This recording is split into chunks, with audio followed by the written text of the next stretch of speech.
কত বড় জাহেলা মুরাক্কাব জানেন? দেখেন মুজাফফর বিন মুহসিন ভাইয়ের বইটা আজকে আমাদের যুবকদেরকে, অনেক যুবককে বিভ্রান্ত করেছে, অনেক যুবককে বিভ্রান্ত করেছে। হ্যাঁ, 250 খণ্ডের তাফসীর লেখে।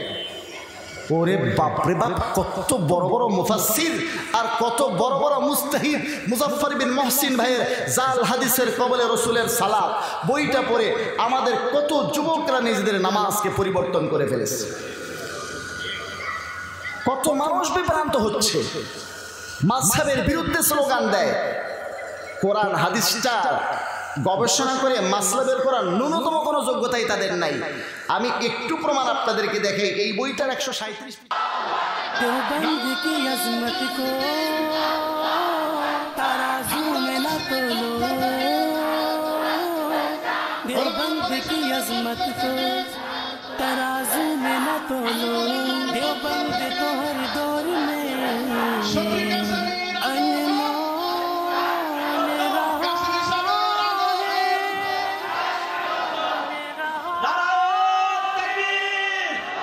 आका के वफादार है उलमाए देवबंद, इस्लाम के गमखार है उलमाए देवबंद।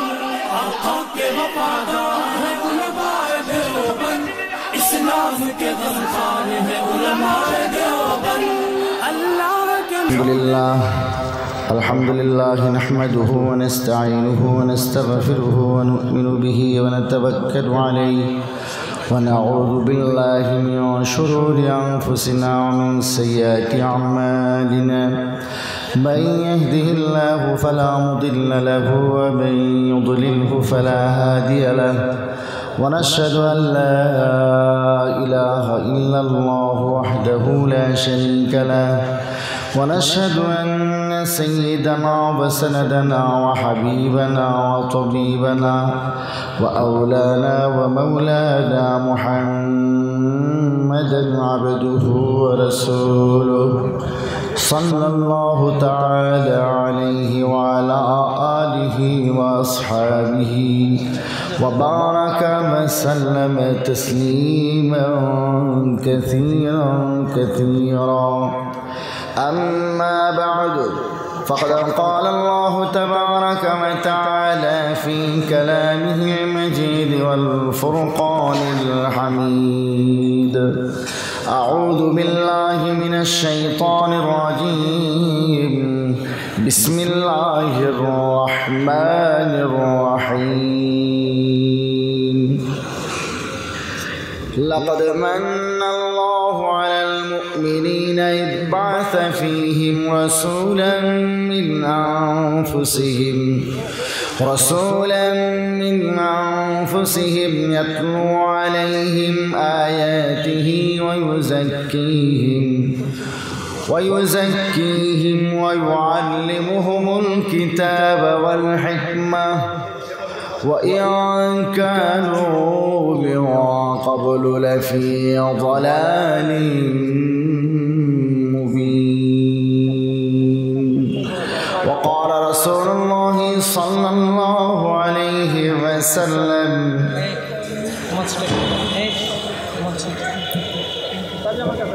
وإن بني إسرائيل تفرقت على 72 ملة، وتفترق أمتي على 73 ملة، كلهم في النار إلا ملة واحدة.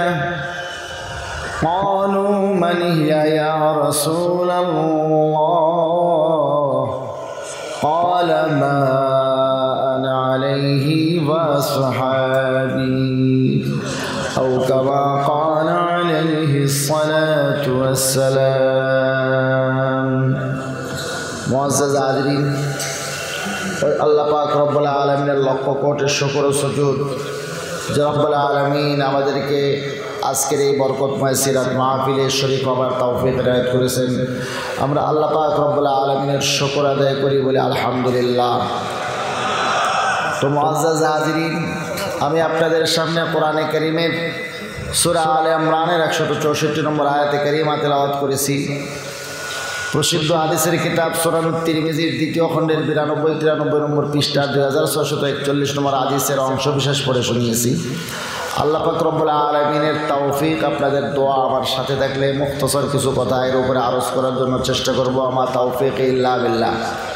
তো মুআজ্জাজ হাজরিন, আল্লাহ তাআলা আমাদেরকে যতগুলো নেয়ামত দিয়েছেন, এই নেয়ামতগুলো আমরা কখনো গণনা করে শেষ করতে পারবো না। আল্লাহ তাআলার এত নেয়ামত আমাদের উপরে আছে, কি বলেন ঠিক না? যত নেয়ামত আল্লাহ তাআলা আমাদেরকে দিয়েছেন, এগুলো আমরা গুনতে শুরু করলে নেয়ামত গণনা শেষ হবে না। সব নেয়ামতের চেয়ে বড় নেয়ামত ঈমানের নেয়ামত। ঈমানের দৌলত আল্লাহ তাআলা আমাদেরকে নসিব করেছেন। ঈমানের দৌলতের পরে আরও একটা বিশেষ নেয়ামত আল্লাহ তাআলা আমাদেরকে দিয়েছেন, যে নেয়ামতের কথা এই আয়াতে কারিমাতে উল্লেখ করা হয়েছে। এই আয়াতে কারিমাতে আল্লাহ পাক রব্বুল আলামিন বলেন, লাকাদ মান্নাল্লাহু আলাল মুমিনিন। ঈমানদার বান্দা বান্দীদের উপরে অবশ্যই আল্লাহ তাআলা ইহসান করেছেন, নেয়ামত দান করেছেন। লাম কদ দুইটা হরফ আসে তাকিদের জন্য। লাকাদ মান্নাল্লাহু, অবশ্যই আল্লাহ তাআলা ইহসান করেছেন, নেয়ামত দিয়েছেন। কার উপরে? বলে আলাল মুমিনিন, ঈমানদার বান্দা বান্দীদের উপর। এই নেয়ামতটা আল্লাহ তাআলা সাধারণ মানুষদেরকে দেন নাই। এই নেয়ামতটা আল্লাহ তাআলা যে কোনো মানুষকে দেন নাই, বরং শুধু দিয়েছেন আমাদেরকে, উম্মতে মুহাম্মাদীকে। এই নেয়ামতটা কি? রব্বুল আলামিন বয়ান ফরমান, ইয বাআসা ফীহিম রাসূলা, যে তাদের ভেতর থেকেই সবচেয়ে সম্মানী রসুল তাদের কাছে প্রেরণ করেছেন। আমরা যে রসুলকে পেয়েছি তিনি সবচেয়ে শ্রেষ্ঠ রসুল, সবচেয়ে সম্মানী রসুল। আমাদের রসুলের চেয়ে আর কোনো শ্রেষ্ঠ রসুল হতে। রসুল দুনিয়াতে কেন আসেন? দেখেন, আমরা বলতে যাই বুঝাই, এর মধ্যে দুইটা অংশ আছে, একটা হলো শরীর আর একটা হলো রূহ। আমাদের শরীর আর দেহ আর আত্মা, দেহ আর রূহ দুইটার সমষ্টিতে আমরা গঠিত, দুইটার সমষ্টি হচ্ছে মানুষ। তো মানুষের দেহ এটা মাটির থেকে সৃষ্টি, যদিও আগুন, পানি, মাটি, বাতাস চারটা উপাদান এখানে আছে। আবো বাদো খাপো আতিশ বান্দান, বা মানো তো জিন্দা বা হাক মুরদান। আগুন, পানি, মাটি, বাতাস সব আছে, কিন্তু মাটির কথা বলা হয় কেন? বেশিরভাগ অংশটা মাটির, যার কারণে বলা হয় মানুষ মাটির তৈরি। আল্লাহ তাআলাও বলেছেন, আমি মানুষকে মাটি দিয়ে সৃষ্টি করেছি। আদম আলাইহিস সালামকে মাটি দিয়ে সৃষ্টি করা হয়েছে, মাটির অংশ বেশি থাকার কারণে। যেহেতু আমাদের দেহটা মাটির, এই কারণে দেহের খাবার মাটির থেকে আসে। আমরা ভাত খাই, ভাত চাউল থেকে আসে, চাউল ধান থেকে আসে, ধান মাটির থেকে আসে। আমরা রুটি খাই, রুটি মাটির থেকে আসে। আমরা ফল ফ্রুট খাই, ফল ফ্রুট মাটির থেকে আসে। আমরা সবজি খাই, সবজি মাটির থেকে আসে। যত খাবার আমরা খাই সব কোথার থেকে আসে? যেহেতু আমাদের দেহ মাটির তৈরি, যার কারণে দেহের খাবার আসে মাটির থেকে। মুসলমান ভাইরা আমার, মানুষের মধ্যে আর একটা জিনিস আছে যেটা ছাড়া মানুষ বাঁচে না, তার নাম হলো রূহ। রূহ কি মাটির তৈরি? রূহ মাটির তৈরি না। রূহ কোথার থেকে আসছে? রূহ যেহেতু মাটির থেকে আসে নাই, আল্লাহ পাক রব্বুল আলামিন কোরআনে কারীমে রূহ সম্পর্কে আয়াত নাযিল করেছেন। ইয়াসআলুনাকা আনির রূহ, হে নবী, লোকেরা আপনাকে রূহ সম্পর্কে জিজ্ঞাসা করছে, রূহের হাকিকত কি? আপনি বলে দেন, রূহের হাকিকত বোঝা তোমাদের পক্ষে সম্ভব নয়। কুলির রূহু মিন আমরি রাব্বি ওয়া মা উতীতুম মিনাল ইলমি ইল্লা কালিলা। বলে রূহ হলো আল্লাহর আলমে আমর থেকে আসছে, দেহ আসছে মাটির থেকে, এই জন্য দেহের খাবার আসে মাটির থেকে। রূহ আসছে আল্লাহ তাআলার আলমে আমরের থেকে, এই জন্য রূহের খাবার আসবে আল্লাহ পাক রব্বুল আলামিনের পক্ষ থেকে। দেহের খাবার যতদিন মায়ের পেটে থাকি, মায়ের রক্ত হলো দেহের খাবার। মায়ের পেট থেকে পড়ার পরে যখন অত্যন্ত ছোট থাকি আমরা, একদম শিশু, তখন আমাদের খাবার জন্য একটা সিগন্যাল আল্লাহ তাআলা সৃষ্টি করে দিয়েছেন। শুধু কান্না জুড়ে দিয়েছি, পানির দরকার কান্না করেছি, খাবারের দরকার কান্না করেছি, গরম লাগলে কান্না করেছি, ঠান্ডা লাগলে কান্না করেছি, সব সমস্যার সমাধান হয়ে গেছে।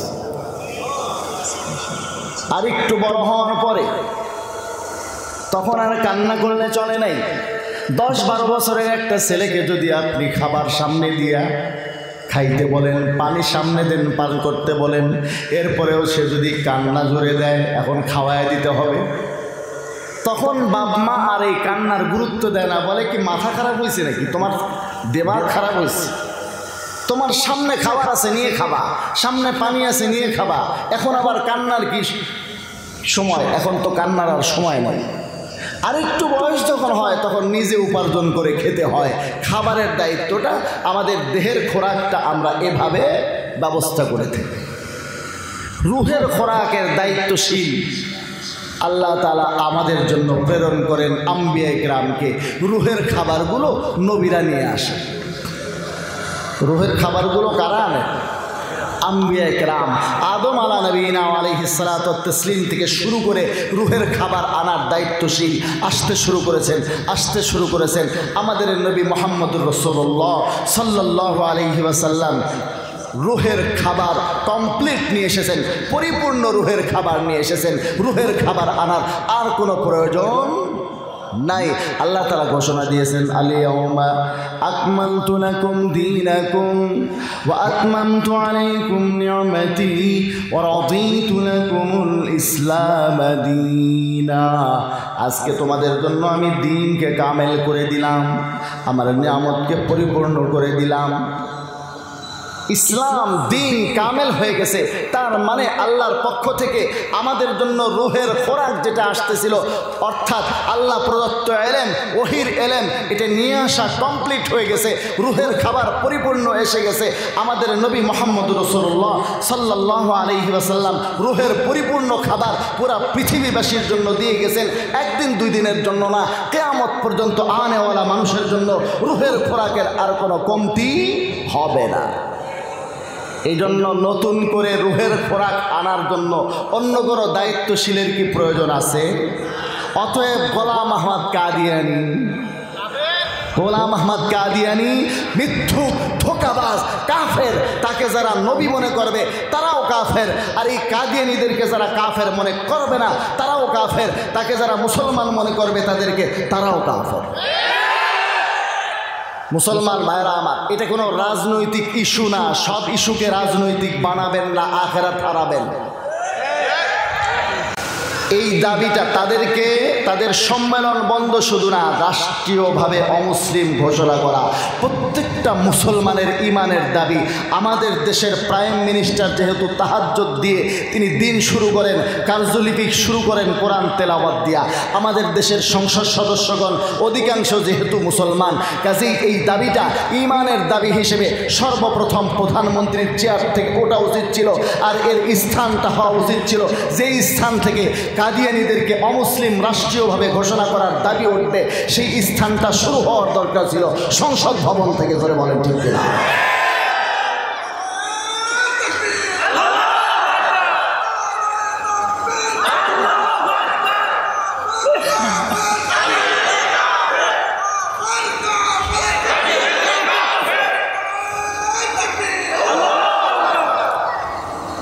আপনাদের রাজনৈতিক মারামারিতে আমরা যাইয়া জীবন দিয়ে সেখানে জোর করে শহীদ দাবি করার আমাদের ইচ্ছা নাই।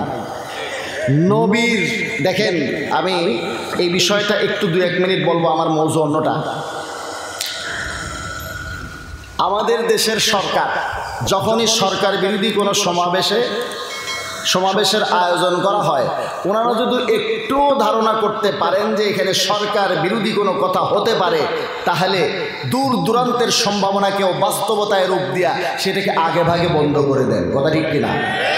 সেখানে সরকারে দো জাহাঁ মুহাম্মদুর রাসূলুল্লাহ সাল্লাল্লাহু আলাইহি ওয়াসাল্লামের খতমে নবুয়তের চাদর নিয়ে টানাটানি করা হবে, আমাদের রসুলের খতমে নবুয়তকে নিয়ে ছিনিমিনি খেলা হবে। সরকারে দো জাহানের সর্দারের দো জাহানের সরকারের নবী মুহাম্মদ রাসূলুল্লাহর বিরুদ্ধে সম্মেলন আহ্বান করা হবে, আর সেই সম্মেলন বন্ধ করার জন্য মুসলমানের রক্ত দিতে হবে। এটা কেন? সরকার তো নিজে উদ্যোগী হয়ে সম্মেলনটা বন্ধ করা উচিত ছিল। মুসলমান ভাইরা আমার,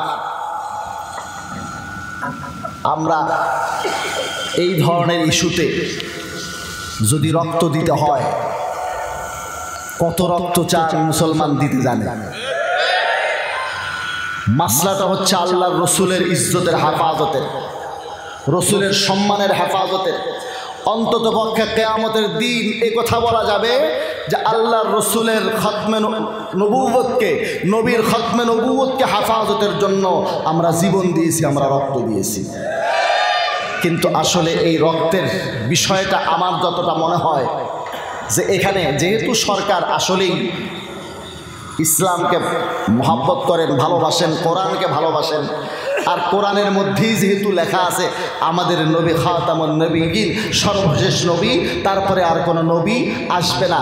মনে রাখবেন, গোলাম আহমদ কাদিয়ানীর কিতাবের মধ্যে স্পষ্ট লেখা আছে যারা তাকে নবী মানে না তাদেরকে সে অবৈধ সন্তান মনে করে এবং কাফের মনে করে। তার এই ফতোয়াটা যেহেতু আমাদের প্রধানমন্ত্রী তাকে নবী মানে না, আমাদের সেনাবাহিনী প্রধান যেহেতু তাকে নবী মানে না, আমাদের মন্ত্রী পরিষদের সদস্যগণ, সংসদ সদস্যগণ যারা মুসলমান আছেন যেহেতু তারা কাদিয়ানীকে নবী মানে না, নিশ্চয়ই তারা কাদিয়ানীর ফতোয়ায় অমুসলিম এবং আরও মারাত্মক জঘন্যতম শব্দ সে প্রয়োগ করেছে। এরপরেও যদি নিজেদের আত্মমর্যাদা বোধ থাকে, এই কাদিয়ানীরা আমাদের দেশে মুসলমান পরিচয় থাকে কি করে? আমি বলি না কাদিয়ানীরা আমাদের দেশ ছেড়ে চলে যায়, কাদিয়ানীরা আমাদের দেশে আছে, আমাদের দেশেই থাকবে।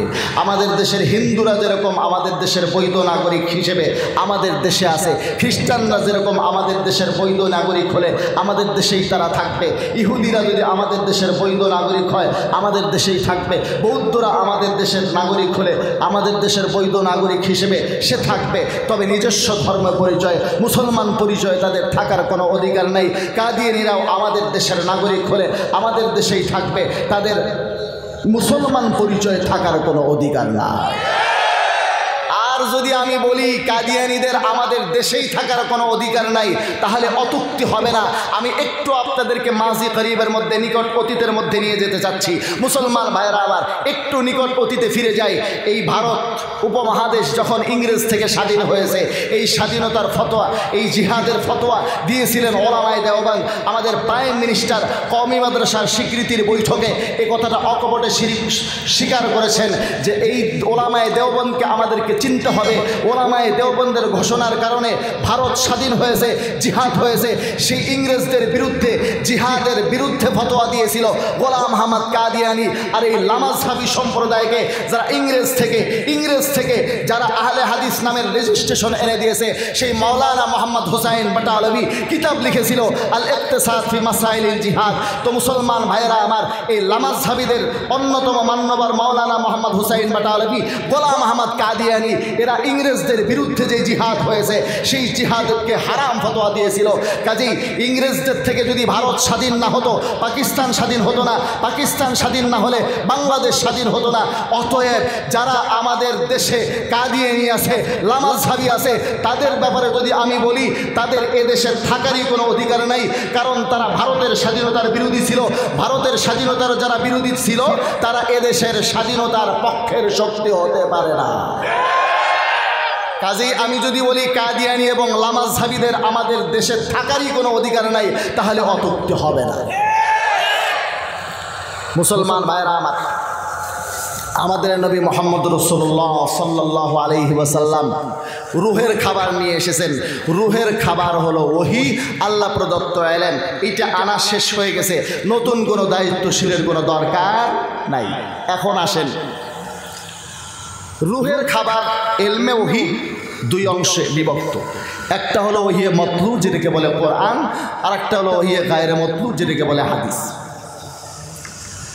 আমাদের দেশে কিছু ভাই আছেন, তারা মনে করেন যে শিক্ষক ছাড়া নিজে নিজে কোরআন হাদিস বোঝা সম্ভব, অর্থাৎ মাযহাব টাযহাব মানার কোনো দরকার নাই। এরকম এক শ্রেণীর লোক আছে না নাই? দেখেন, আল্লাহ পাক রব্বুল আলামিন এই দুনিয়াতে কিতাব নাজিল করেছেন বড় বড় 4টা, ছোট ছোট সহিফা নাজিল করেছেন 100টা। এক একজন নবীকে এই সহিফা দেওয়া হয়েছে 40টা, 50টা, 10টা। এইরকমভাবে মাত্র 5-7 জন নবীর মধ্যে আসমানি সমস্ত কিতাব বন্টন করে শেষ করা হয়েছে। 1,24,000 বা 2,24,000 দুইটা সংখ্যা হাদিসে এসেছে, নিশ্চিত না। তবে লাখের ঊর্ধ্বে যে নবী রসুল ছিলেন এর মধ্যে কোনো সন্দেহ নাই। মুসলমান ভাইরা আমার, 5-7 জন নবীকে আসমানি কিতাব দেওয়া হয়েছে, আর লক্ষাধিক নবী রসুলকে যে কোনো কিতাব দেওয়া হয়নি, তাদেরকে উম্মার হেদায়েতের জন্য দায়িত্ব দিয়ে পাঠানো হয়েছে কোনো কিতাবপত্র ছাড়া। এর দ্বারা আল্লাহ তাআলা এদিকে ইঙ্গিত করেছেন দুনিয়ার মানুষের হেদায়েতের জন্য শুধু কিতাব যথেষ্ট না, ওস্তাদের দরকার। আমাদের দেশের কিছু ভাই আছেন, তারা বলে ওস্তাদ লাগবে না, সরাসরি কোরআন খুলো ফতোয়া দাও, আর হাদিস খুলো ফতোয়া দাও। এক এলাকাতে বলে একটা লোকের 2টা মেয়ে ছিল। এখন যদি আপনারা বলেন যে হুজুর সব কথার তো হাওলা দেন, ঘটনা এটার হাওলা দেন, আরে ভাই ঘটনা তো বুঝার স্বার্থে বলা হয়, ঘটনা তো ঘটনাই। এক এলাকায় একটা লোক ছিল, তার 2টা মেয়ে। একটা মেয়েকে ছোটবেলায় বিবাহ দিয়েছে এলাকার একটা অশিক্ষিত ভদ্র ছেলের সাথে। ছেলে অশিক্ষিত হলেও ভদ্র হয়, এরকম ছেলে আছে না নাই? আপনারা কি আমার উপর রাগ করতেছেন? ছেলে অশিক্ষিত হলেও ভদ্র হয়, এরকম ছেলে আছে। একটা ছেলের সাথে বিবাহ দিয়েছে, বড় মেয়েকে। ছোট মেয়েটা স্কলারশিপ নিয়ে বিদেশে গেছে। এখন বিদেশ থেকে ওর জামাইকে নিয়ে ফিরে আসবে, দেশে ফিরে আসবে। ছোট মেয়ের জামাই যেটা, ছোট মেয়ের স্বামী, সে ইংলিশ মিডিয়ামে পড়ালেখা করছে ছোটোবেলার থেকে বিদেশে, বাংলা সে বোঝেও না, বলতেও পারে না, জানেও না। এদিকে বড় মেয়েকে যে বিবাহ দিয়েছে বড় জামাইটা আবার অশিক্ষিত, সে বাংলা ছাড়া ইংরেজি উচ্চারণও করতে পারে না, বুঝেও না, বলতেও পারে না। এখন ছোট জামাই যখন আসতেছে, ফ্যামিলির মাথায় একটা টেনশন কাজ করতেছে, বড় জামাই যদি এই সময় আমাদের বাড়িতে আসে, সে ইংরেজি বুঝবে না, আমাদের ফ্যামিলি স্ট্যাটাস নষ্ট হবে। এখন বড় জামাইকে বলছে, বাবা তুমি তো আমাদের ছেলের মতো। বলে হ্যাঁ। একটা কথা বলি, বলে না 10টা বলেন, সমস্যা নাই। বলে দেখো তুমি তো ইংরেজি বোঝো না, জানো না, ছোট জামাই আবার ইংরেজি ছাড়া অন্য কিছু বুঝে না, এজন্য বলি কি ও যে কয়দিন আমাদের বাড়িতে থাকে তুমি এই কয়দিন এসো না। বলছে ঠিক আছে, সমস্যা কি, আপনাদের ফ্যামিলি স্ট্যাটাস ঠিকঠাক, আমি না আসি। তো ছেলে তো আবার ভদ্র, একদিন সকালবেলা আসছে বাজার সদায় লাগবে কিনা খোঁজখবর নিতে, এসে শ্বশুর বাড়িতে ঢুকছে জিজ্ঞাসা করার জন্য ছোট জামাই আসবে, কোনো কিছু বাজার সদায় করতে হবে কিনা। এরই মধ্যে একজন আসে সংবাদ দিয়েছে ছোট জামাই এসে গেছে এবং অলরেডি সে ঘরের দরজায় পৌঁছে গেছে। এখন বড় জামাইকে নিয়ে তারা কি করে, কোন দিকে যায়? এত বড় জামাইটা, এত বড় একটা মানুষ, তাকে তো আর ফ্রিজের মধ্যে লুকান যায় না, কই রাখবে? শেষ পর্যন্ত একটা জায়গা পাওয়া গেছে খাটের নিচে। বলছে তুমি একটু খাটের নিচে থাকো বাবা, ছোট জামাই যখন বের হয়ে যাবে জরুরত স্বার্থে, তখন তুমি খাটের নিচে থেকে বেরিয়ে এসো। এখন বড় জামাই বলছে ঠিক আছে, আমি খাটের নিচে আসি। খাটের নিচে ঢুকে আসে এখন চিন্তা করতেছে ইংরেজিটা কি আমাকে বুঝতেই হবে, যে ইংরেজি না জানার কারণে আমার অবস্থান আজকে খাটের নিচে, ইংরেজিটা কি আমাকে বুঝতেই হবে। সে এখানে থাকে ইংরেজি কি চিন্তা করতেছে, ইংরেজিটা কি দেখে, যে কিছুক্ষণ শোনার পরে সে লক্ষ্য করলো ইংরেজি যেটা বলতেছে ছোট জামাই সে নিজেও জানে। ইংরেজি হলো অয়ন আর বয়ন, এছাড়া তো আর বেশি কিছু সে বলে না। কথায় বলে অয়ন আর বয়ন, অয়ন আর বয়ন। সে চিন্তা করছে এই ইংরেজি তো আমিও জানি, তাইলে আমি আর খাটের নিচে থাকি কেন। এখন খাটের নিচ থেকে বেরিয়ে আসছে। সবাই অবাক, কিরে বড় জামাই বের হয়ে আসে এবং সে ইংরেজি শুরু করে দিয়েছে। বলে অয়ং বয়ং যখন ইংরেজি হয়ং, অয়ং বয়ং যখন ইংরেজি হয়ং, আমি বড় জামাই কেন খাটের নিচে রয়ং, বলে অয়ং জয়ং বয়ং যদি ইংরেজি হয় আমি বড় জামাই আর খাটের নিচে থাকি কেন? আমি বাইরে আসছি, অয়ং বয়ং দিয়ে ইংরেজি শুরু করে দিয়েছি। আমাদের দেশের কিছু ভাই আছেন, তারা যখন দেখলেন ইমাম আবু হানিফা রহমতুল্লাহ আলাই কোরআন খুলেছেন, সিদ্ধান্ত দিয়েছেন, ইমাম শাফি রহমতুল্লাহ আলাই কোরআন খুলেছেন, সিদ্ধান্ত দিয়েছেন, হাদিস খুলেছেন, সিদ্ধান্ত দিয়েছেন, ইমাম মালিক রহমতুল্লাহ কোরআন হাদিস খুলেছেন, সিদ্ধান্ত দিয়েছেন, ইমাম আহমদ ইবনে হাম্বল রহমতুল্লাহ কোরআন হাদিস খুলেছেন, সিদ্ধান্ত দিয়েছেন। এখন আমাদের দেশের কিছু শায়েখ নামের বড় জামাই বের হয়েছে, ইন্টারনেটে এসে হোক্কা হওয়া শুরু করছে, বলে এই ইংরেজি তো আমরাও জানি, কোরআন হাদিস খুলো আর সমাধান দাও। মুসলমান ভাইরা আমার, এরা হলো আমাদের দেশের শায়েখরা। আমি বলি ভাই শুনেন, মাযহাব কি? যারা মাযহাবের বিরুদ্ধে বলবে বুঝবেন এটা ডবল মূর্খ। এটা কি ডবল মূর্খ? জাহেলে মুরাক্কাব এটাকে বলে। আকাশকে নাদানাত ও বেদানাত কে বেদানাত দর জাহেলে মুরাক্কাব আবাদাত দার বেমানাত। যে জানে না তারপরেও মনে করে সে জানে, সে হলো জাহেলে মুরাক্কাব, ডবল মূর্খ। যারা মাযহাবের বিরুদ্ধে বলে এরা হলো ডবল মূর্খ।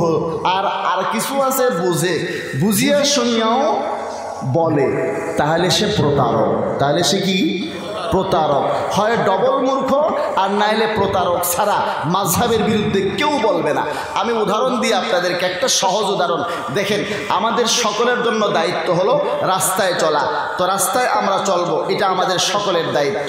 একজন ব্যক্তি চোখেই দেখে না, দুই চোখ তার অন্ধ, জন্মান্ধ এক ব্যক্তি রাস্তায় বের হয়েছে, তার জন্যও কি দায়িত্ব একা একা রাস্তায় চলা? আমি কথা বুঝাইতে পারছি আপনাদের? যে ব্যক্তি দুই চোখে দেখে, চক্ষুষ্মান ব্যক্তি, সে রাস্তায় চলবে, সরাসরি রাস্তায় চলবে, তার জন্য কোনো মাধ্যম দরকার নেই, কারো হাত ধরার দরকার নেই। একজন ব্যক্তি জন্মান্ধ, ছোটোবেলার থেকেই সে দেখে না, চোখেই দেখে না, দুই চোখে কিছুই দেখে না, সে একজন চক্ষুষ্মান ব্যক্তির হাত ধরে চলতেছে। এখন হাত ধরে যখন চলা শুরু করছে, এক শায়েখ পেছন থেকে দেখে বলে, তুমি আর একজনের হাত ধরে চলতেছো, তুমি মুশরিক হয়ে গেছো, তুমি হারাম কাজ করতেছো, তুমি নাজায়েজ কাজ করতেছো। একে আর দেরি না করে পাবনা সদর মেন্টাল হাসপাতালে নেওয়া উচিত। কথা ঠিক কি? আর একটা উদাহরণ দিই, আমরা এই যে দেখেন ভাত খাই, রুটি খাই, ডায়াবেটিস অনেক লোকের, এখন রুটি খায় রাত্রে অনেক মানুষ, না? ভাত খাই, রুটি খাই। আল্লাহ তাআলা আমাদেরকে রিজিক হিসেবে কি ভাত আর রুটি দিয়েছেন? আল্লাহ পাক রব্বুল আলামিন আমাদেরকে রিজিক হিসেবে দিয়েছেন ধান গাছের মধ্যে ধান, গম গাছের মধ্যে দিয়েছেন গম। কথা ঠিক না? এখন আপনাদের ভাঙ্গুরা এলাকার লোকজন ধান গাছের মধ্যে মুখ লাগায় ধান চাবায়া খায়, গম গাছে মুখ লাগায় গম চাবায়া খায়, না ভাত আর রুটি খায়? আল্লাহ তাআলা তো ভাত আর রুটি পাঠাননি ভাই। আল্লাহ পাক রব্বুল আলামিন ধান গাছে ধান দিয়েছেন, গম গাছে গম দিয়েছেন। এখন একজন শায়েখ ফতোয়া দিচ্ছে যে ধান গাছ থেকে ধানকে পৃথক করলো, যে ধান গাছ যে ধান থেকে চাউলকে পৃথক করলো, চাউলকে যে ভাত বানাইলো, গম গাছ থেকে যে গমকে পৃথক করলো, গম থেকে যে আটাকে পৃথক করলো, আটাকে যে খামিরা বানাইয়া রুটি তৈরি করলো, আল্লাহর কাজের মধ্যে হস্তক্ষেপ করার কারণে তারা সবাই মুশরিক। অতএব যে ভাত আর রুটি খাবে, যে ভাত রুটি তৈরি করে দিল, তাকে সে রিজিকদাতা মানলো, আল্লাহকে রিজিকদাতা মানলো না। কারণ আল্লাহ তো ভাত রুটি তৈরি করে দেননি। আল্লাহ পাক রব্বুল আলামিন দিয়েছেন ধান গাছের মধ্যে ধান, গম গাছের মধ্যে গম। আল্লাহকে রিজিকদাতা মানতে হলে ধান গাছের মধ্যে মুখ লাগাইয়া ধান চাবাইয়া খেতে হবে, গম গাছের মধ্যে মুখ লাগাইয়া গম চাবাইয়া খেতে হবে। যদি কেউ ভাত খায়, রুটি খায়, তাহলে যে ভাত আর রুটি তৈরি করে দিল, তাকে সে রিজিকদাতা মানলো, আল্লাহকে রিজিকদাতা মানলো না। ভাত রুটি খেলে সে মুশরিক হয়ে যাবে। এরকম কোনো শায়েখ যদি ফতোয়া দেয়, তারে আর দেরি না করে খুব তাড়াতাড়ি আপনার নিজের পয়সা দিয়ে গাড়ি ভাড়া করে মেন্টালে পাঠানো উচিত। কথা ঠিক কিনা? এবারে দুইটা উদাহরণের সাথে আমি মাযহাবটাকে একটু মিলাই। বন্ধুরা আমার, একটু বোঝার জন্য চেষ্টা করবেন। মুসলমান ভাইরা আমার, আমরা মুসলমান হিসেবে আমাদের প্রত্যেকের দায়িত্ব, সাধারণ মুসলমান হোক, আলেম হোক, মুফতি হোক, মুহাদ্দিস হোক, তালেবে ইলম হোক, যে কোনো কেউ হোক, ছাত্র হোক, শিক্ষক হোক, নারী হোক, পুরুষ হোক, সমস্ত মুসলমানের দায়িত্ব কোরআন সুন্নাহ মানা, না সৌদি আরব মানা? ভালো করে বুঝবেন, সৌদি আরব শরীয়তের দলিল না। এই সৌদি আরব করিয়া আমরা একটা ভুলের মধ্যে আছি, যেই জিনিসটা শরীয়তের দলিল না সেটাকে আজকে শরীয়তের দলিল মনে করা হচ্ছে। শরীয়তের দলিল কি কোরআন সুন্নাহ না সৌদি আরব? কোরআন সুন্নাহ না সৌদি আরব? সৌদি আরব শরীয়তের দলিল কোরআনেও নাই, হাদিসেও নাই, কোথাও নাই যে সৌদি আরব শরীয়তের দলিল হবে। কোরআন সুন্নাহর মধ্যে এ কথা কোথাও উল্লেখ নাই। আমি আপনাদেরকে আরও একটা বিষয় স্পষ্ট করছি, মুসলমান ভাইয়েরা আমার, আরও একটা বিষয় স্পষ্ট করি। বুখারী শরীফ, মুসলিম শরীফ, নাসাই শরীফ, আবু দাউদ শরীফ, তিরমিজি শরীফ, ইবনে মাজাহ শরীফ, হাদিসের যে 6টা প্রসিদ্ধ কিতাব আছে, আল কুতুবুস সিত্তুল মারুফা, আল কুতুবুস সিত্তুল মাশহুরা, যেগুলোকে আমরা সেহা সিত্তা বলি, এই সেহা সিত্তা নামের বিশুদ্ধ 6টা কিতাব, এই 6টা কিতাবের একজন লেখকের বাড়িও সৌদি আরব নয়। আপনি লামাজহাবিদেরকে একটা করে ধরে জিজ্ঞাসা করেন, এই 6 কিতাবের কোন জনের বাড়ি, কোন লেখকের বাড়ি সৌদি আরব, একটু বলো। একজনের বাড়িও সৌদি আরব নয়। মুসলমান ভাইয়েরা আমার, সৌদি আরব শরীয়তের দলিল না, শরীয়তের দলিল কোরআন সুন্নাহ। মিশকাত শরীফ আপনাদের হাতের নাগালের কিতাব, 31 নম্বর পৃষ্ঠা 186 নম্বর হাদিসে পাবেন। আল্লাহর হাবিব সাল্লাল্লাহু আলাইহি ওয়াসাল্লাম বলেন, তারাকতু ফীকুম আমরাইন, আমি তোমাদের মাঝে দুটি জিনিস রেখে গেলাম, লা তাযিল্লু মা তামাসসাকতুম বিহিমা, যতদিনে দুটি জিনিস আঁকড়ে ধরবে কখনো পথভ্রষ্ট হবে না। কিতাবাল্লাহ,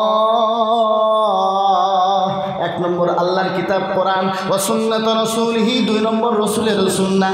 এখানে কিন্তু মক্কা মদিনার কথা আর সৌদি আরবের কথা বলা হয়নি। কোনো দেশ ধর্মীয় ব্যাপারে অনুসরণযোগ্য হতে পারে না, যেহেতু প্রত্যেকটা দেশ চলে রাষ্ট্রপ্রধানদের নীতি অনুযায়ী। বাংলাদেশ আওয়ামী লীগ এখন রাষ্ট্রীয় ক্ষমতায়, আপনার মনে চাইলেও বঙ্গবন্ধুর বিরুদ্ধে কোনো কথা বলতে পারবেন না। কথা ঠিক না বল? সৌদি সরকার বর্তমানে যারা আছে এরা হলো হাম্বলি। এই কারণে সৌদিতে হাম্বলি মাযহাব চলে। এই কারণে নয় যে হাম্বলি মাযহাব শ্রেষ্ঠ, সরকার হাম্বলি, এজন্য সৌদিতে হাম্বলি মাযহাব চলে। সৌদিতে কোনো লামাযহাবি নাই। আপনাদের বিশ্বাস না হলে আজকে আমার বয়ানের পরে আপনি ইন্টারনেটে সার্চ দেন, শেখ আব্দুর রহমান আস-সুদাইস, যিনি রাইসুল হারামাইন শরীফাইন, হারামাইন শরীফাইনের বর্তমানে চেয়ারম্যান, সৌদির বড় আলেম গোনা হচ্ছে। হারামাইন শরীফাইনের চেয়ারম্যান কাকে? শেখ আব্দুর রহমান আস-সুদাইসকে, যার তেলাওয়াতে আপনারা মুগ্ধ হন। ওনার জীবনী ইন্টারনেটে সার্চ দেন, আরবিতে, বাংলাতে, ইংলিশে, ফার্সিতে, উর্দুতে, যে কোনো ভাষায় স্পষ্ট ভেসে আসবে উনি হাম্বলি মাযহাব ফলো করেন। সৌদির নিকটবর্তীতে গ্রান্ড মুফতি ছিলেন বিন বাজ রহমতুল্লাহ আলাইহি, স্পষ্ট করে বলতেন তিনি হাম্বলি মাযহাব মানেন। সৌদির সবচেয়ে বড় আলেমদের মধ্যে একজন মুহাম্মদ বিন সালেহ আল উসাইমিন তার কিতাব আল উসুল মিন ইলমিল উসুলের 87 নম্বর পৃষ্ঠায় মাযহাব মানাকে ফরজ লিখে গেছেন। আমি দেখাচ্ছি আপনাদেরকে, সৌদি আরব শরীয়তের দলিল না, কিন্তু তারপরেও তাদের যেহেতু নজর সবসময় সৌদির দিকে, কথায় কথায় সৌদি বলে, এজন্য সৌদি আলমের ফতোয়া আমি নকল করতেছি। মোহাম্মদ বিন সালেহ আল উসাইমিনের লেখা আল উসুল মিন ইলমিল উসুলের 87 নম্বর পৃষ্ঠায় তিনি আত-তাকলিদ হিরিং, বিশাল বড় হিরিং দিয়ে মাযহাব সম্পর্কে আলোচনা করতে গিয়ে বলেন, আল আউয়ালু আন ইয়াকুনা আল মুকাল্লিদু আমিয়ান, প্রথম স্তর, তিনি বিভিন্ন স্তর করেছেন। বলে প্রথম স্তর হলো যিনি মাযহাব মানবেন তিনি যদি সাধারণ ব্যক্তি হন, লা ইয়াস্তাতিউ মারিফাতাল হুকমি বিনাফসিহি, যে কোরআন হাদিস থেকে গবেষণা করে নিজে নিজে মাসলা বের করার যোগ্যতা রাখে না, সেই সাধারণ ব্যক্তি। সাধারণ ব্যক্তির মানে জেনারেল শিক্ষিত না, সাধারণ ব্যক্তি মানে অশিক্ষিত লোকজন না। সাধারণ ব্যক্তির যেই সংজ্ঞা তিনি বলেছেন, সেখানে আমিও সাধারণ ব্যক্তি, সেখানে বিন বাজও সাধারণ ব্যক্তি, সেখানে আব্দুর রহমান আস-সুদাইসও সাধারণ ব্যক্তি, সেখানে লামাজহাবি শায়েখ মুজাফফর বিন মুহসিনও সাধারণ ব্যক্তি, সেখানে আব্দুর রাজ্জাক বিন ইউসুফ ভাইও সাধারণ ব্যক্তি। লামাজহাবি যত শায়েখ আছে সবগুলোই এর মধ্যে গণ্য। এমন একজন ব্যক্তি তাদের মধ্যে নাই যে কোরআন হাদিস থেকে গবেষণা করে সরাসরি মাসলা বের করার ইজতিহাদি যোগ্যতা রাখে। মুসলমান ভাইয়েরা আমার, এর ব্যাপারে তিনি বলেছেন ফাফরজুহুত তাকলিদ, যারা কোরআন হাদিস থেকে গবেষণা করে ইজতিহাদি যোগ্যতা রাখেন না মাসলা বের করার, তার জন্য ফরজ হলো মাযহাব মানা। লিকাউলিহি তাআলা ফাসআলু আহলা যিকরি ইন কুনতুম লা তা'লামুন, সূরা নাহলের 43 নম্বর আয়াত দিয়ে দলিল দিয়া এই শেখ, সৌদির এই শেখ মোহাম্মদ বিন সালেহ আল উসাইমিন বলেছেন, মাযহাব মানা ওই সমস্ত ব্যক্তিদের জন্য যারা কোরআন হাদিস গবেষণা করে মাসলা বের করার ইজতিহাদি যোগ্যতা রাখেন না, তাদের জন্য ফরজ। তাদের জন্য কি বলেছেন তিনি? ফরজ। মুসলমান ভাইরা আমার, মাযহাবটা কি দেখেন, একটু সংক্ষেপে আপনাদেরকে বুঝাই দিই আমি। আমাদের প্রত্যেকটা মুসলমানের দায়িত্ব কোরআন হাদিসের উপরে চলা, কোরআন সুন্নাহর উপরে চলা। তো কোরআন সুন্নাহর উপরে সরাসরি কারা চলবে? যারা কোরআন সুন্নাহ থেকে মাসলা বের করার ইজতিহাদি যোগ্যতা রাখে, সে সরাসরি কোরআন সুন্নাহর উপরে চলবে। আর যে কোরআন সুন্নাহর উপরে সরাসরি চলার, কোরআন হাদিস থেকে গবেষণা করে মাসলা বের করার যোগ্যতা রাখে না, তাদের জন্য কোরআন সুন্নাহর উপরে চলার পথের নাম হলো মাযহাব। মাযহাব শব্দের শাব্দিক অর্থ হলো চলার পথ। কাদের জন্য? যারা মুস্তাহিদ নন, তাদের জন্য কোরআন হাদিসের উপরে চলার পথ কোনটা? মুস্তাহিদদের ব্যাখ্যা, মুস্তাহিদদের ব্যাখ্যা। মুসলমান ভাইরা আমার, কোরআন সুন্নাহর যে ব্যাখ্যা মুস্তাহিদরা দেন তাকে বলে মাযহাব। যারা মুস্তাহিদ নন তাদের জন্য কোরআন হাদিসের ব্যাখ্যা যেটা মুস্তাহিদরা দেন সেটা হলো কোরআন সুন্নাহর উপরে চলার পথ। যেই ব্যক্তি চোখে দেখে না তার জন্য যেরকম চক্ষুষ্মান ব্যক্তির হাত ধরে চলাটা তার চলার পথ। যেরকম নাকি আমরা যখন ভাত আর তরকারি খাই, রুটি খাই, ভাত তরকারি রুটি আল্লাহ তাআলা পাঠান না, আল্লাহ তাআলা দিয়েছেন ধান গাছের মধ্যে ধান, গম গাছের মধ্যে গম। কিন্তু আমাদের কিছু ভাইয়েরা সেই ধান গাছ থেকে ধানকে পৃথক করে, গম গাছ থেকে গমকে পৃথক করে, আবার ধান থেকে চাউলকে, গম থেকে আটাকে পৃথক করে, আটার থেকে আবার রুটি বানাইয়া, আবার কেউ চাউল থেকে ভাত বানাইয়া আমাদের জন্য আল্লাহর দেওয়া রিজিককে খাওয়ার সহজতম ব্যবস্থা করে দেন। তারা আল্লাহর দেওয়া রিজিকের বিরোধিতা করেন না, আল্লাহর দেওয়া রিজিকটা খাওয়া আমাদের জন্য সহজ করে দেন। এজন্য বিরোধিতা না করে আমরা ভাত রুটি যারা তৈরি করে দেয় তাদের প্রতি কৃতজ্ঞতা জানিয়ে ভাত রুটি খাই। ঠিক এরকমভাবে আল্লাহ তাআলা দিয়েছেন কোরআন, আল্লাহর নবী দিয়েছেন হাদিস। তো আল্লাহ পাক রব্বুল আলামিনের দেওয়া কোরআন, আল্লাহর নবীর দেওয়া হাদিস থেকে আমরা যেহেতু মাসলা গবেষণা করে বের করতে পারি না, মুস্তাহিদ ইমামগণ, ইমামে আবু হানিফা রহমতুল্লাহ আলাইহি, ইমামে মালিক রহমতুল্লাহ আলাইহি, ইমামে শাফি রহমতুল্লাহ আলাইহি, ইমাম আহমদ ইবনে হাম্বল রহমতুল্লাহ আলাইহি, তারা কোরআন হাদিস থেকে গবেষণা করে ভাত আর রুটির মতো আমাদের জন্য ওযুর ফরজ কয়টা, ওযু ভঙ্গের কারণ কয়টা, নামাজের ফরজ কয়টা, নামাজ ভঙ্গের কারণ কয়টা, রোজার ফরজ কয়টা, রোজা ভঙ্গের কারণ কয়টা, নামাজ রোজার এই সমস্ত বিধিবিধানগুলো কোরআন হাদিস থেকে গবেষণা করে ভাত আর রুটির মতো আমাদের জন্য তৈরি করে দিয়েছেন। কাজেই বিরোধিতা না করে মাযহাব পালন করা উচিত। মুসলমান ভাইরা আমার, যারা মাযহাবের বিরোধিতা করবে তাদেরকে ধান খেতে নিয়ে যে ধান খাওয়াইতে লাগাবে। বানমা বা সাহেব নজরে গওহরে খুদরা ইনসানত মা কাশতবা তসদীক হরে চাঁদ।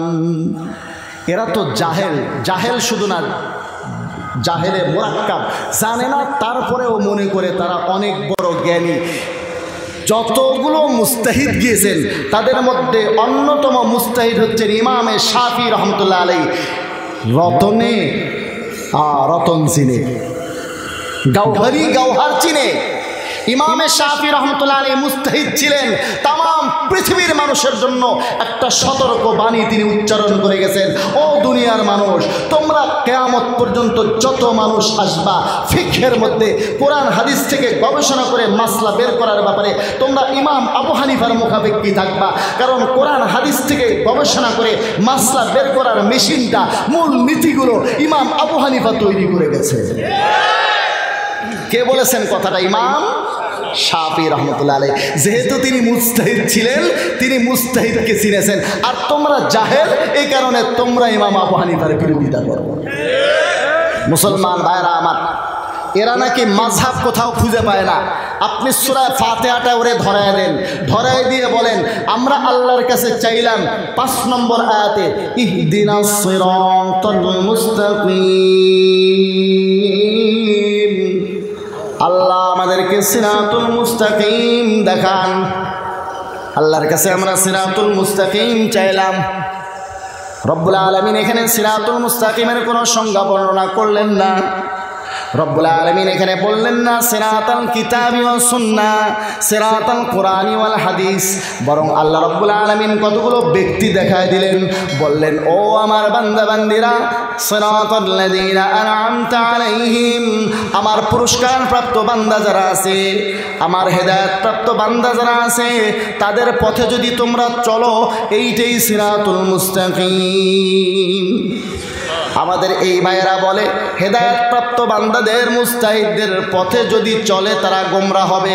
আমার রব্বুল আলামিন বলেন তারা যদি হেদায়েতের পথে যারা চলেছে, আল্লাহ রাব্বুল আলামিন বলেন আমার বান্দা বান্দিরা যদি তাদের পথে চলে তবেই তারা হেদায়েতপ্রাপ্ত, তারা সিরাতুল মুস্তাকিমের উপরে প্রতিষ্ঠিত জামাত। সিরাতাল্লাযীনা আনআমতা আলাইহিম, রব্বুল আলামিন কোরআন হাদিস দেখিয়ে দেন নাই, রব্বুল আলামিন সিরাতুল মুস্তাকিমের কোনো সংজ্ঞা বর্ণনা করে দেন নাই, বরং রব্বুল আলামিন কতগুলো ব্যক্তি দেখা দিয়েছেন। সিরাতাল্লাযীনা আনআমতা আলাইহিম গায়রিল মাগদুবি আলাইহিম ওয়ালাদ-দাল্লিন। তাহলে মুনআম আলাইহিমদের পর আপনি মাযহাব খুঁজে পান না, সূরা ফাতিহার মধ্যে মাযহাবের কথা আছে। মাযহাবের বিরোধী যারা আছে তাদেরকে আমাদের সামনে ধরে নিয়ে আসবেন, 5 মিনিটে তারা জাহেলে মুরাক্কাব প্রমাণ করতে না পারলে তারপরে আমার নাম পাল্টায় রাখিয়ে। কত বড় জাহেলে মুরাক্কাব জানেন? দেখেন মুজাফফর বিন মুহসিন ভাইয়ের বইটা আজকে আমাদের যুবকদেরকে, অনেক যুবককে বিভ্রান্ত করেছে, অনেক যুবককে বিভ্রান্ত করেছে। হ্যাঁ, 250 খণ্ডের তাফসীর লেখে। ওরে বাপরে বাপ, কত বড় বড় মুফাসসির আর কত বড় বড় মুস্তাহিদ। মুজাফফর বিন মুহসিন ভাইয়ের জাল হাদিসের কবলে রসুলের সালাত বইটা পড়ে আমাদের কত যুবকরা নিজেদের নামাজকে পরিবর্তন করে ফেলেছে। কত মানুষ বিভ্রান্ত হচ্ছে, মাযহাবের বিরুদ্ধে স্লোগান দেয়। কোরআন হাদিসটা গবেষণা করে মাসলা বের করার ন্যূনতম কোনো যোগ্যতাই তাদের নাই। আমি একটু প্রমাণ আপনাদেরকে দেখাই। এই বইটার 137 পৃষ্ঠা, এমনি তো জালিয়াতিতে ভর্তি আছে বইয়ে। 137 পৃষ্ঠায় যান, জহরের নামাজের বুখারী শরীফের একটা হাদিস, জহরের নামাজের ওয়াক্ত সংক্রান্ত, এই হাদিসের অনুবাদ করতে লেজে গবরে অবস্থা হয়েছে। যে মারাত্মক ভুল অনুবাদ করেছেন জহরের নামাজের ওয়াক্ত সংক্রান্ত একটা স্পষ্ট হাদিসের। তারা আবার বলে পাবলিকের মাযহাব মানা লাগবে না। আরে লামাযহাবি যত শায়েখ আছে, আমি বেলা এসতেছ না, আমার কথা তো সব রেকর্ড হয়। আলহামদুলিল্লাহ, আমি অনেক ছোট মানুষ, আপনাদের পাবনারই সন্তান আমি, আপনাদের দোয়ায় আমি চলি আল্লাহর রহমতে। তো আমি অনেক ছোট মানুষ, এমন কোনো লামাযহাবি শায়েখ নাই যে আমারে চিনে না। আমি সমস্ত শায়েখদেরকে বেলা ইস্তেসনা চ্যালেঞ্জ করতেছি। যে কোনো একজন শায়েখ যদি তাদের কোনো জাহেলে মুরাক্কাবদের সাথে আমরা বসবো না, যারা এক লাইন আরবি পড়তেও জানে না, তাদের শায়েখরা যদি হয় তাদের সাথে আমরা বসতে রাজি আছি, যে কোরআন হাদিস থেকে গবেষণা করে মাসলা বের করার ইজতিহাদি যোগ্যতা তাদের নাই। এই বইগুলো পড়ে যারা মাযহাবের বিরোধিতা করে, এই বইটা লিখছেন ডক্টর মুজাফফর বিন মুহসিন ভাই, আমার এই লামাযহাবি বন্ধুটি। এই হাদিসের অনুবাদ কি করেছেন আমি আসল অনুবাদ শুনাইয়া তারপরে আপনাদেরকে ওনাদের অনুবাদটাও শোনাবো। عن أبي ذر الغفاري رضي الله عنه قال كنا مع النبي صلى الله عليه وسلم في سفر। হযরত আবু যর গফারী রাদিয়াল্লাহু তাআলা আনহু বলেন, আমরা আল্লাহর নবীর সঙ্গে একটা সফরে ছিলাম। ফারাদাল মুয়াজ্জিন ওয়া ইউয়াজ্জিনা, মুয়াজ্জিনে আযান দেওয়ার ইচ্ছা করলেন। কোন নামাজের? বলে লিযুহরি, যোহরের নামাজের। ফাকালা আন-নবী সাল্লাল্লাহু আলাইহি ওয়াসাল্লাম আবরিদ, আল্লাহর নবী বললেন, ও মুয়াজ্জিন সাহেব একটু ঠান্ডা করো, এখন অনেক গরম।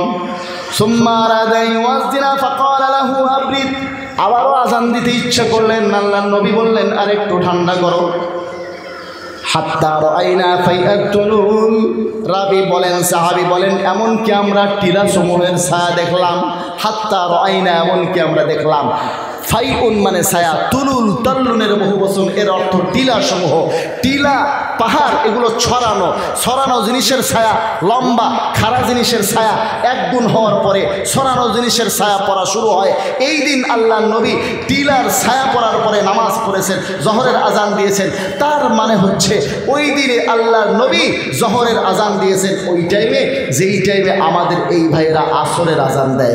বোঝা যায় এই টাইমে জহরের নামাজের টাইম অবশিষ্ট থাকে।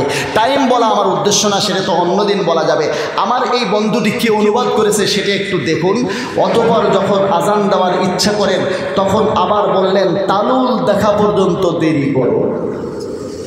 তুলুল শব্দের উচ্চারণে ভুল, তার অর্থ তো লেখেই নেই, ফাইউনের শব্দের অর্থ নাই, এবং হাত্তা রাআইনা ফাইআত তুলুল শব্দগুলো একত্রিত হয়ে যে বাক্যটি হয়েছে সেই বাক্যের অর্থ আপাদ মস্তক ভুল।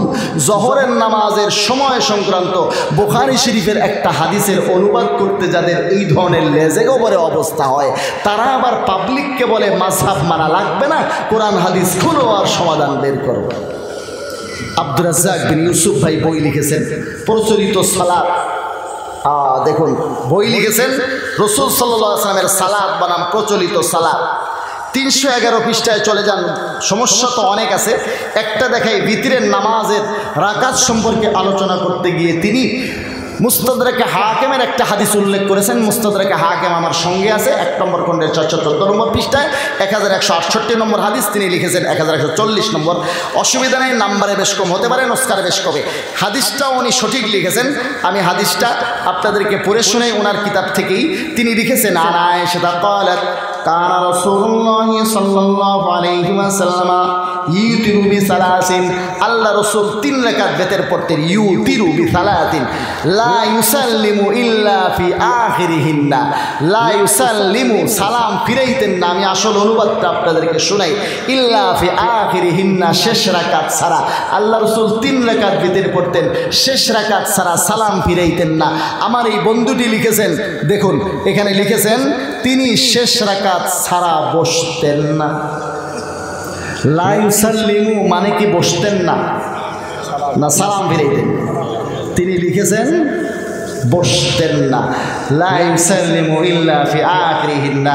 উনি যদি অনুবাদটা না জেনে লিখে থাকেন তাইলে মূর্খতার কাজ করেছেন, আর যদি জেনে বুঝে লিখে থাকেন তাইলে প্রতারণা করেছেন।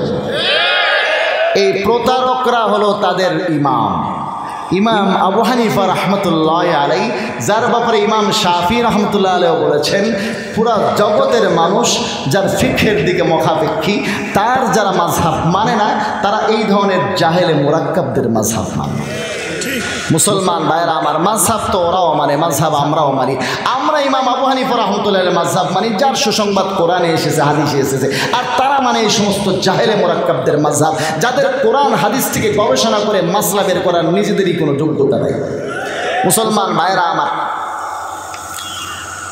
মাযহাবের বিষয়ে লম্বা চওড়া আলোচনা এখন করার সময় নেই, যেহেতু আরও একটা বিষয় আমাকে বলতে হবে, সময় আমার হাতে একটু কম আছে।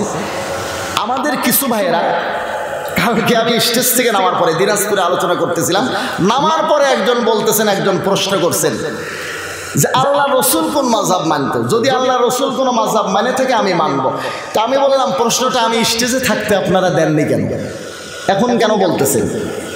এর উত্তরে আপনারাও বলতে পারবেন, লম্বা চড়া কোনো উত্তর নাই, এর সহজ উত্তর আছে। একটা ঘটনা বললে আপনারা উত্তর বুঝে যাবেন। এক এলাকার এক মেম্বার সাহেব ছিল। এখন মেম্বার সাহেবের ছেলে একটা মেয়ের সাথে প্রেম করে তাকে বিবাহ করছে, মেম্বারকে বলেও নাই। মেম্বার ছেলেকে ধরছে, এই বেটা তুই যে বিয়ে করলি আমাকে একটু বলবি না? এখন মেম্বারের ছেলে বলে কি, কয় আব্বা আপনি আমার এরকম দোষ ধরতেছেন, আপনি যে আমার আম্মারে বিয়ে করছেন আমাকে বলছিলেন? এই মেম্বারের ছেলের প্রশ্ন যেরকম, এদের প্রশ্ন সেরকম। আল্লাহ রসুল কোন মাযহাব মানছেন? কত বড় জাহেল হলে এই ধরনের প্রশ্ন করতে পারে? আল্লাহ রসুল তো মাযহাবের অনুমোদন দাতা, তিনি মাযহাব মানবেন? আল্লাহ রসুল তো মাযহাবের অনুমোদন দিয়েছে। আল্লাহ রসুলের হাদিস থেকে মাযহাব, আল্লাহর হাবিব সাল্লাল্লাহু আলাইহি ওয়াসাল্লামের ইন্তেকালের পরে সাহাবায়ে কেরামের জামানাত থেকে ধারাবাহিক মাযহাব চলে আসছে। আমি লম্বা সময় পাইলে সেদিন আপনাদের বোঝাবো। লামাযহাবী যারা আছে আমাদের দেশে, আহলে হাদিস দাবি করে, সালাফি দাবি করে, এরা না সালাফি, এরা না আহলে হাদিস, এরা বকরির 3 নম্বর বাচ্চা। এরা আহলে হাদিসও না, এরা সালাফিও না, বরং বলতে গেলে যেরকম বাপ ছাড়া ছেলে, এদেরও কোনো সিলসিলা নাই। আমাদের তো মাযহাবের সিলসিলা আছে। আল্লাহ নবীর জামানা পর্যন্ত মুসলমান 2 প্রকারের ছিল। এক প্রকারের মুসলমান ছিল মুজতাহিদ, দিক দেন পানি দাও। এক প্রকারের মুসলমান ছিল মুস্তাহিদ, আর এক প্রকারের মুসলমান ছিলেন যারা মুস্তাহিদদের মাযহাব মানতেন। সাহাবীদের জামানাত থেকে এরকম চলে আসছে। যারা মুস্তাহিদও না, ফ্যান থাক সমস্যা নেই, ফ্যান যেই মুসলমানরা মুস্তাহিদও না, মাযহাব মানে না, এই ধরনের তৃতীয়পন্থী খচ্চরদের অস্তিত্ব তো ইসলামের শুরুতে ছিলই না। 1246 হিজরি এবং 1886 ইংরেজির আগে এই লামাযহাবী নামের আহলে হাদিসদের অস্তিত্বই এই পৃথিবীতে ছিল না। হয় মুস্তাহিদ ছিলেন যারা কোরআন হাদিস গবেষণা করে মাসলা বের করতে পারতেন, আর না হলে মুস্তাহিদের মাযহাব মানত। মুস্তাহিদও নয়, মাযহাবও মানে না। এই তৃতীয়পন্থী খচ্চর যেগুলো আছে, এগুলোর কোনো অতীতের কোনো এদের পিতৃ পরিচয় নাই। এরা হচ্ছে কীরকম, পিতা ছাড়া সন্তান যেমন সেরকম। এরা আহলে হাদিসও না, এরা সালাফিও না, এরা আহলে হাদিস আর সালাফির মাঝারে কোনো কিছুই না। এরা হলো বকরির 3 নম্বর বাচ্চা। যদি এই কথাটাকে কেউ চ্যালেঞ্জ হিসেবে নিতে চান, আপনাদের সাথে আমি বসতে রাজি আছি, যে কোনো সময় যে কোনো শায়েখের সাথে, সমস্যা নেই। এরা সালাফি না। সালাফি নাম দিলে সালাফি হয় না। সালাফকে যারা মানে তারা সালাফি, সালাফকে যারা মানে তারা সালাফি। সাহাবায়ে কেরামকে যারা অস্বীকার করে তারা কোনোদিন সালাফি হইতে পারে না। লামাযহাবীরা সাহাবায়ে কেরামকে মানে না। আমি হাতে কলমে আপনাদেরকে প্রমাণ দিই। আমি আপনাদের সামনে তিরমিজি শরীফের দ্বিতীয় খণ্ডের 92-93 নম্বর পৃষ্ঠার 2641 নম্বর হাদিসটা পড়েছিলাম। এখানে আল্লাহর নবী বলেছেন যে আমার উম্মতের মধ্যে 73 দল হবে, একমাত্র নাজাতপ্রাপ্ত দল তারা যারা আমার নবী মা আনা আলাইহি ওয়া আসহাবি, যারা আমি নবীর সুন্নাহ এবং আমার সাহাবায়ে কেরামের সুন্নাহর উপরে চলে, তারাই একমাত্র নাজাতপ্রাপ্ত।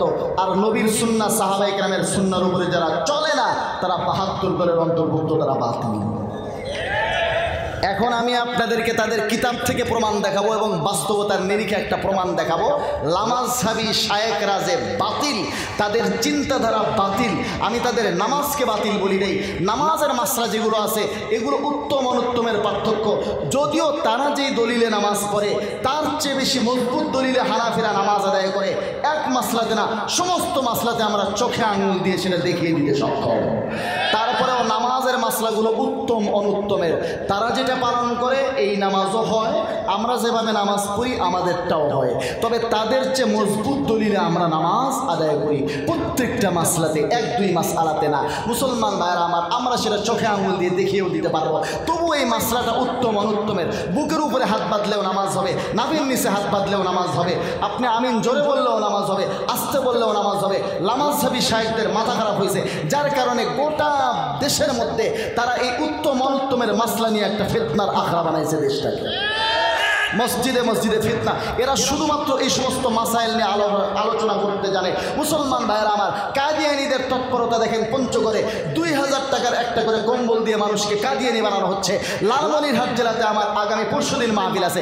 অনেকবার গিয়েছি লালমনিরহাটে, এবার আমি সেখানে করুণ অবস্থা ভাই, কি বলবো। পরিবারকে পরিবার 20-30টা ফ্যামিলি একসাথে খ্রিস্টান হয়ে যাচ্ছে। খ্রিস্টান মিশনারির অপতৎপরতার বিরুদ্ধে লামাযহাবীদের কোনো কাজ নেই। তাদের মাযহাব প্রতিষ্ঠিত, মাযহাব প্রতিষ্ঠিত আমল যার সুদৃঢ় মজবুত ভিত্তি রয়েছে, এর বিরুদ্ধে বলে মুসলমানদের মধ্যে ফাটল সৃষ্টি করা তাদের টার্গেট। মুসলমান ভাইরা আমার, এই জন্যই তো ইংরেজরা তাদেরকে ওয়াহাবি নাম থেকে আহলে হাদিস নামের রেজিস্ট্রেশন দিয়েছে। মুসলমানদের একটা মাত্র দল যারা ইংরেজ সরকার থেকে নিজেদের নামের রেজিস্ট্রেশন নিয়েছে, এটা হলো এই লামাযহাবী ফেরকা। মুসলমান ভাইরা আমার, আমি তাদের কিতাব থেকে দেখাবো তারা সাহাবায়ে কেরামকে মানে না। তারপরে বাস্তবতার নিরিখে দেখেই, এটা হলো তাদের কিছু কিতাব। দেখেন তাদের কিতাবগুলোর থেকে আপনারা দেখবেন তারা সাহাবায়ে কেরামকে মানে না। আমার হাতে তাদের কিতাব আছে, ফতোয়া উলামায়ে হাদিস, খণ্ড নম্বর 6 পৃষ্ঠা নম্বর 371। লিখতেছে সাহাবি কা আমল দলিল নেহি হোতা, সাহাবিদের আমল শরীয়তের দলিল হয় না। দ্বিতীয় তারপরে আসলে আহলে সুন্নত কি পেহচান বইয়ের 215 পৃষ্ঠায় লেখে, খোলাফায়ে রাশিদিন সে বরকর কোই খলিফা না হওয়া और না হয় और না হোগা। খোলাফায়ে রাশিদিনের ব্যাপারে বলে তারা অনেক বড় খলিফা ছিলেন, ঠিক আছে, তবে उनके मसाइल पर गौर किया जाए तो कई मसाइल में उनके गलतियाँ हैं তাদের সিদ্ধান্তগুলো চিন্তা করলে দেখা যায় তাদের অনেক সিদ্ধান্তই নাকি ভুল। তরিকে মোহাম্মদী এই কিতাবের তরিকে মোহাম্মদীর 41 নম্বর পৃষ্ঠায় লিখতেছে, তরিকে মোহাম্মদী পৃষ্ঠা নম্বর 41, बहुत से साफ साफ मोटे मोटे मसाइल ऐसे हैं कि हज़रत फारूक आज़म ने उनमें गलती की। অনেক সহজ মাসলা এমন আছে যেখানে হযরত ওমর ফারুক রাদিয়াল্লাহু তাআলা নাকি ভুল করেছেন। নাউজুবিল্লাহ বলবেন না। হযরত ওমর রাদিয়াল্লাহু তাআলা নূর ব্যাপারে বুখারী শরীফের হাদিসে আছে, যেটা তাদের ছাপাখানার থেকে ছাপা, তাওহীদ পাবলিকেশন যেটা তাদের নিজস্ব ছাপাখানা, সেই ছাপাখানার থেকে ছাপা সহিহুল বুখারীর 3য় খণ্ডের 610 নম্বর পৃষ্ঠায় এই হাদিসটা উল্লেখ করা আছে। আমি তাদের অনুবাদটাই আপনাদেরকে শোনাবো। তাদের তাওহীদ পাবলিকেশন থেকে ছাপা সহিহুল বুখারীর 3য় খণ্ড, মুসলমান ভাইরা আমার, 610 নম্বর পৃষ্ঠা, 3683 নম্বর হাদিস। এখানে লিখেছে, আমি আরবি ইবারতটা পড়ে শোনাচ্ছি। ওয়াল্লাযী নাফসি বিয়াদিহি মা লাকিয়াকা শাইতানু সালিকান ফাজ্জান কত্তু ইল্লা সালাকা ফাজ্জান গায়রা ফাজ্জিকা। বাংলা অনুবাদ তারা যেটা করেছে সেটাই আমি আপনাদেরকে শুনাই। হে ইবনু খাত্তাব, যে সত্তার হাতে আমার জান, তার কসম, শয়তান যখনই কোনো রাস্তায় তোমাকে দেখতে পায় সে তখনই তোমার ভয় এ রাস্তা ছেড়ে অন্য রাস্তা ধরে। হযরত ওমরের রাস্তায় শয়তান কোনোদিন চলতে পারে না। আল্লাহর নবী বলেছেন কোনো বাতিল হযরত ওমরের রাস্তায় কোনোদিন চলতে পারবে না। হযরত ওমর ফারুক রাদিয়াল্লাহু তাআলা আনহুর জামানায় সমস্ত সাহাবায়ে কেরাম 20 রাকাত তারাবির রাস্তায় চলেছেন, এই জন্য তারা 20 রাকাত তারাবির রাস্তায় চলতে পারে না। সমস্ত সাহাবায়ে কেরাম হযরত ওমরের জামানায় 20 রাকাত তারাবির নামাজ পড়েছেন। আবু দাউদ শরীফ খণ্ড নম্বর 1 পৃষ্ঠা নম্বর 202, এখানে দেখেন সমস্ত সাহাবায়ে কেরাম হযরত ওমর ফারুক রাদিয়াল্লাহু তাআলা আনহুর জামানায় 20 রাকাত তারাবির নামাজ জামাতে আদায় করেছেন একসঙ্গে। সমস্ত সাহাবায়ে কেরাম যখন 20 রাকাত পড়েন, তারা বোধহয় আল্লাহ রাসূলের পিছনে তারাবির নামাজ পড়েন নাই। তারা আল্লাহ রসুল কয় রাকাত তারাবি পড়ছেন এটা জানতেন না। হযরত ওমর রাদিয়াল্লাহু তাআলা বোধহয় পড়েন নাই, না কি মনে করেন আপনারা? হযরত ওমর পড়েন নাই। হযরত ওমর এবং সমস্ত সাহাবায়ে কেরাম 20 রাকাত তারাবির নামাজ পড়তেছেন। তো সাহাবায়ে কেরাম কেউ আল্লাহর নবীর পেছনে নামাজ পড়েন নাই তারাবির। আল্লাহ রসুল এই লামাজহাবিদেরকে নিয়ে বোধহয় তারাবির নামাজ পড়াইছেন। এখানে দেখেন আবু দাউদ শরীফ 202 নম্বর পৃষ্ঠায়, এখানে দেখেন হযরত হাসান বসরি থেকে রাওয়ায়াত, আন্না ওমর ইবনুল খাত্তাব রাদিয়াল্লাহু আনহু জামা আন-নাস আলা উবাই ইবনে কাব। হযরত ওমর রাদিয়াল্লাহু তাআলা আনহু সমস্ত মুসলমানদেরকে, ওই যুগে যত মুসলমান ছিলেন সাহাবী এবং তাবেঈনদেরকে উবাই ইবনে কাবের পিছনে একত্রিত করেছেন। ফাকানা ইউসাল্লি লাহুম 20 রাকাতান। হযরত ওমর ইবনুল খাত্তাব রাদিয়াল্লাহু তাআলা আনহুর জামানায় সমস্ত সাহাবী এবং তাবেঈনদেরকে 20 রাকাতের ইমামতি করতেন, 20 রাকাত তারাবির নামাজ পড়াইতেন উবাই ইবনে কাব। লামাজহাবিদের স্পর্ধা দেখেন। লামাজহাবি শায়েখ মুজাফফর বিন মুহসিন ভাই বলেছেন এই হাদিসটার মধ্যে নাকি রাত, এটা ছিল আসলে রাত, এটা নাকি দেওবন্দিরা রাকাত বানায় দিছে। আপনি যদি শেষ রাত্রে উঠে ওযু করার জন্য পুকুরের পাড়ে যান, আর একজন চোরও যদি আর এক পাড়ে আসিয়া চুরি করে হাত ধুতে যায়, আপনি তাকে মনে করবেন তাহাজ্জুদ গুজার, কথা ঠিক কিনা? কিন্তু যদি কোনো চোর হাত ধুতে যায় আপনাদের সে মনে করবে তার মতো, কথা ঠিক কিনা? তো ওনারা এই ধরনের কথা কেন বলছেন আমি বলতেছি, একটু সবর করেন। আমি প্রথমে এই ভাইটার উত্তরটা দিয়ে নিই। এই কিতাব আবু দাউদ শরীফ দেওবন্দি ছাপা ঠিক আছে, তবে দেওবন্দ মাদ্রাসার প্রতিষ্ঠারও আরও 800 বছর আগের কিতাব আমি দেখাবো। যেই মুহাদ্দিসের কিতাব আমি আপনাদের সামনে পেশ করব, তার কিতাব না পড়লে কেউ মুহাদ্দিস হতে পারে না। যদি জবাব দিতে পারেন আপনাদেরকে চ্যালেঞ্জ থাকলো কিয়ামতের সবে সাদিক পর্যন্ত যে এই কথাটা ওই মুহাদ্দিস ভুল লিখেছেন। এই মুহাদ্দিসের নাম হাফেজ শামসুদ্দিন যাহাবী রাহমাতুল্লাহ আলাইহি, কিতাবের নাম সিয়ারু আলামিন নুবালা, খণ্ড নম্বর 3 পৃষ্ঠা নম্বর 242। এখানে স্পষ্টভাবে লেখা আছে, এই হাদিসটাকে উল্লেখ করা হয়েছে সুনানে আবু দাউদের হাওয়ালায়, অফি সুনানি আবি দাউদা আনিল হাসানি আন্না ওমর ইবনুল খাত্তাব রাদিয়াল্লাহু আনহু জামা আন-নাস আলা উবাই ইবনে কাব ফি কিয়াম রমাযান ফাকানা ইউসাল্লি বিহিম 20 রাকাতান। হযরত ওমর ইবনুল খাত্তাব সমস্ত মুসলমানদেরকে উবাই ইবনে কাবের পিছনে একত্রিত করেছিলেন রমজানের তাহাজ্জুদের তারাবির নামাজের ব্যাপারে। ফাকানা ইউসাল্লি বিহিম 20 রাকাতান, তিনি সবাইকে 20 রাকাত পড়াইতেন। স্পষ্ট ঝকঝকা অক্ষরে, স্পষ্ট অক্ষরে লেখা আছে 20 রাকাতান, 20 রাকাতান, 20 রাকাতান, 20 রাকাত। আমি ওনার জন্ম মৃত্যু সন আপনাদের সামনে পেশ করতেছি। ওনার জন্ম সন 673 হিজরি, ইন্তেকাল হচ্ছে 748 হিজরি। 600 হিজরির লোক। দেওবন্দ মাদ্রাসা প্রতিষ্ঠা হওয়ার আরও 800 বছর আগের যেই কিতাবটা, সেই কিতাবের মধ্যে যখন 20 রাকাতান 20 রাকাত উল্লেখ থাকে, সেইটা যখন কারো কিতাবের মধ্যে যায় রাতে পরিণত হয়, বুঝতে হবে রাতের অন্ধকারে কেউ রাকাতকে রাতে পরিণত করেছে। আমরা রাতকে রাকাত করি নাই, তারা রাকাতকে রাত করেছে। হাফেজ শামসুদ্দিন জাহাবির সামনে 800 বছর আগে যে কিতাবটা ছিল, সেই কিতাবের মধ্যে স্পষ্ট অক্ষরে লেখা আছে ইশরিনা রাকাতান। আর আপনি বলেন এটা দেওবন্দিরা বাড়াইছে।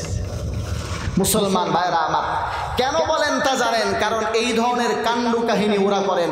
আমাদের যুবক ভাইয়েরা জানে না, ইয়ং জেনারেশনের একটা গ্রুপ তাদের উপরে আস্থা রাখে। আমি বলি না এদের কোনো ভুল আছে। একজন এখানে খাঁটি দুধ পাওয়া যায় সাইনবোর্ড দিয়ে ভেজাল দুধ বিক্রি করে। এখন ভেজাল দুধ যে কেনে তার দোষ না, যে বিক্রি করে তার দোষ। এই যুবকরা তো জানে না যে আসলে তাদের ধোঁকা কি আছে। আমি বুখারী শরীফ দেখাই, তাদের তাওহীদ পাবলিকেশন থেকে ছাপা সহিহুল বুখারী বাঙ্গানুবাদ, যেটা তারা 6ষ্ঠ প্রকাশ জানুয়ারি 2013-তে ছাপছে। এই 6ষ্ঠ প্রকাশ জানুয়ারি 2013 সহিহুল বুখারীর আপনি চলে যান 343 নম্বর পৃষ্ঠায় 20 রাকাত তারাবির সহিহ হাদিসকে তারা জাল প্রমাণ করতে গিয়ে যে জালিয়াতির আশ্রয়টা এখানে নিয়েছেন। 20 রাকাত তারাবির একজন রাবি আছেন ইয়াহিয়া বিন সাঈদ, তাকে তারা বলেছেন মিথ্যুক।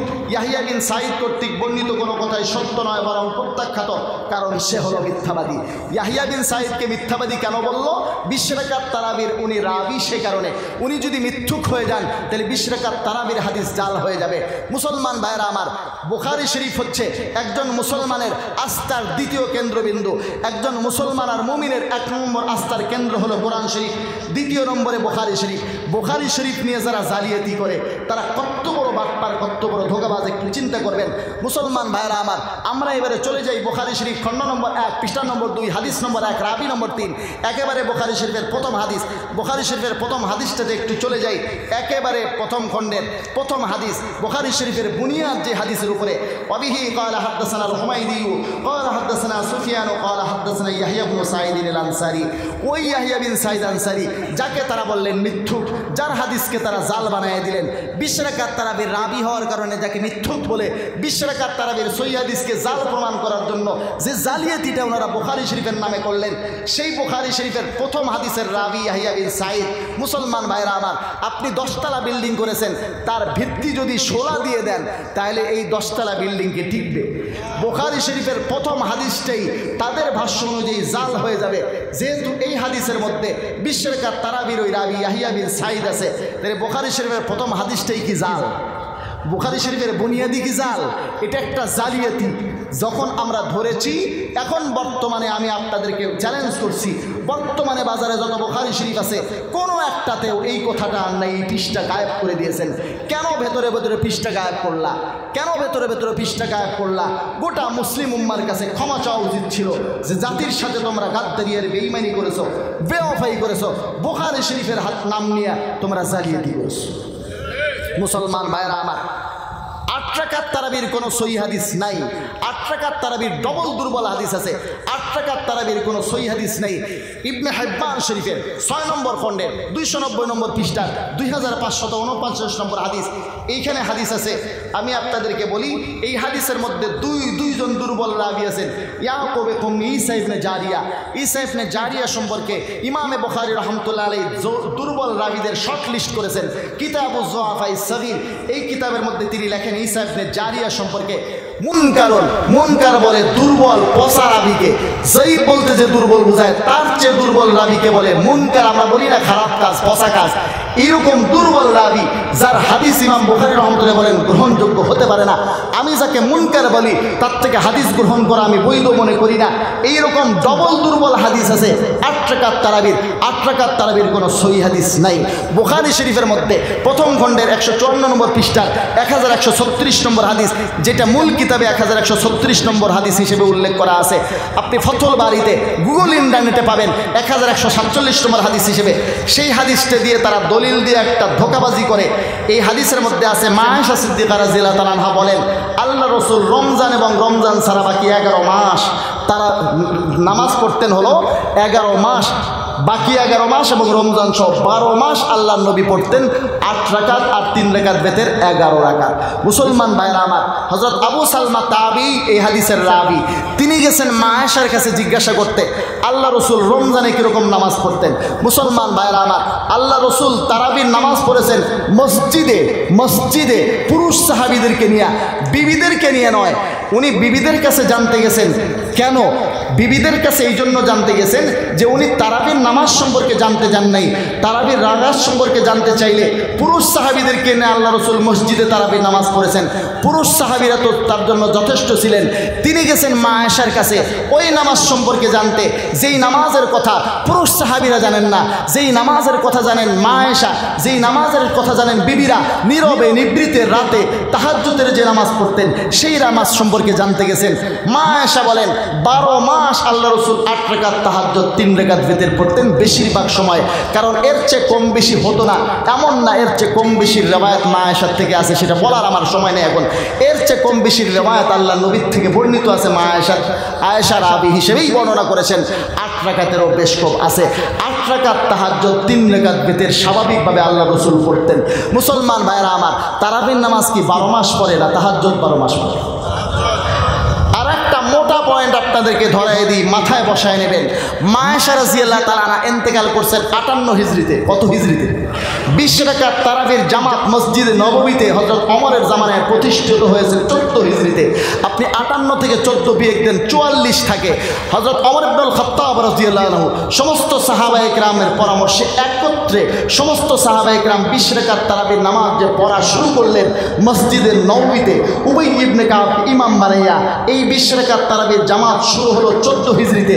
44 বছর এর পরে হযরত আয়েশা জীবিত ছিলেন। 58 হিজরিতে উনি ইন্তেকাল করেছেন।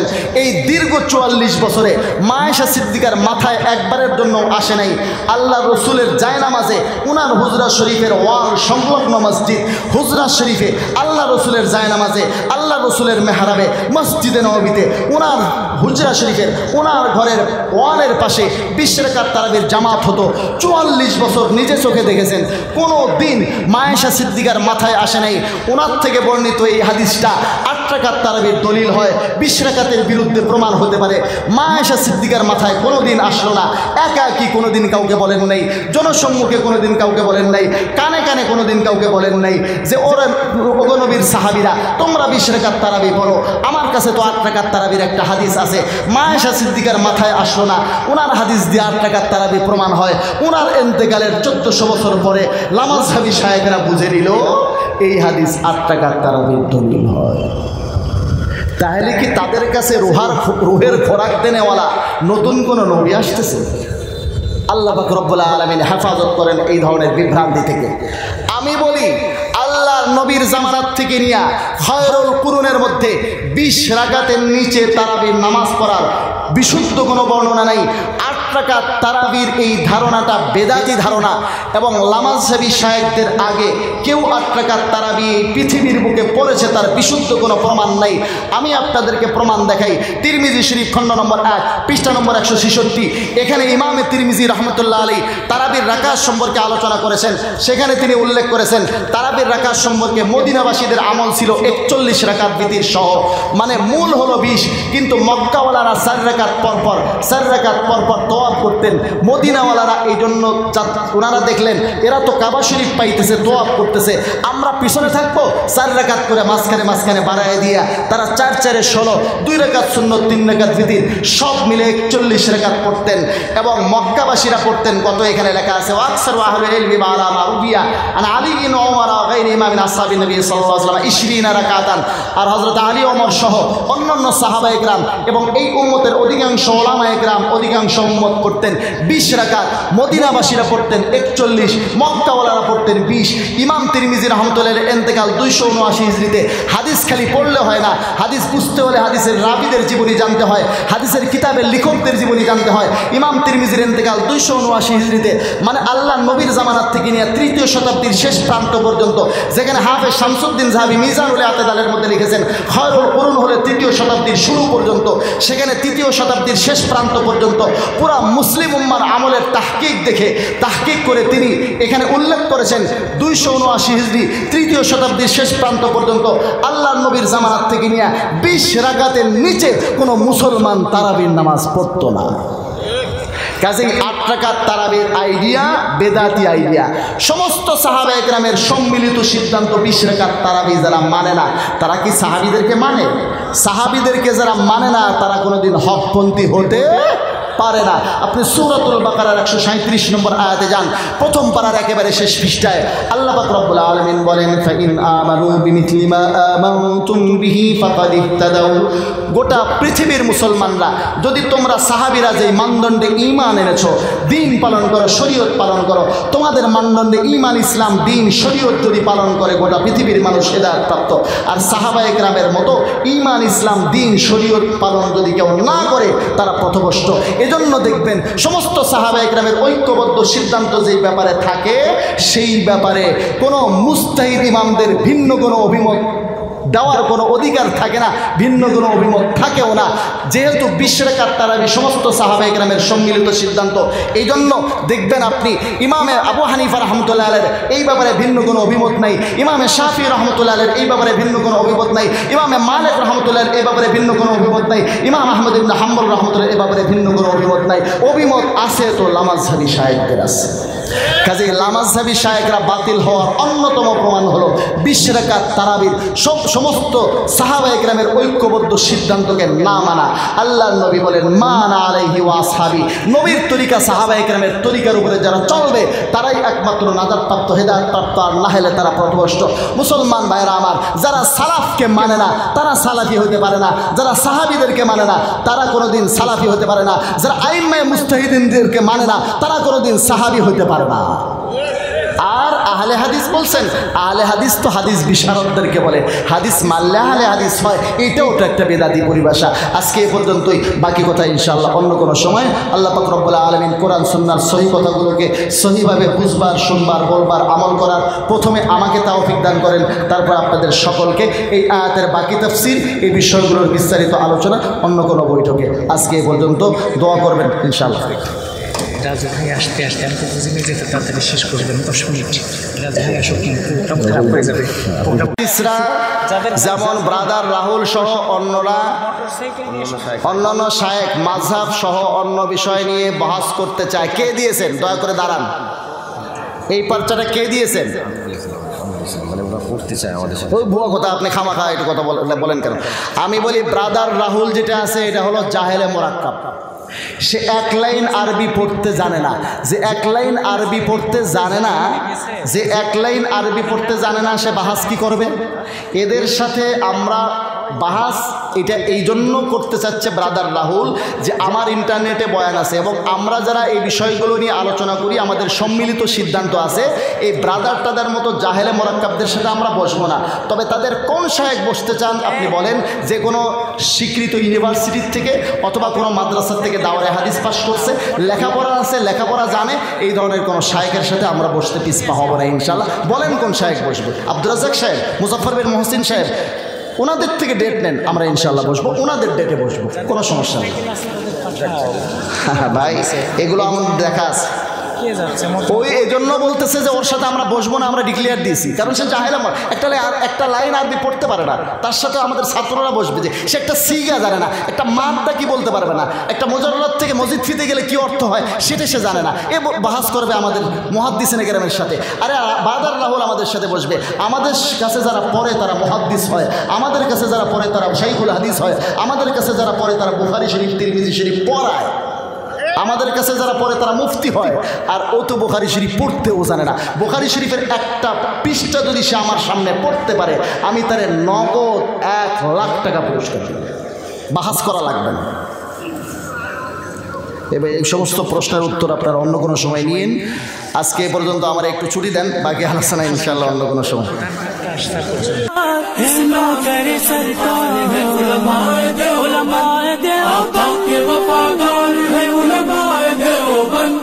इस्लाम के गमखार है उलमाए देवबंद।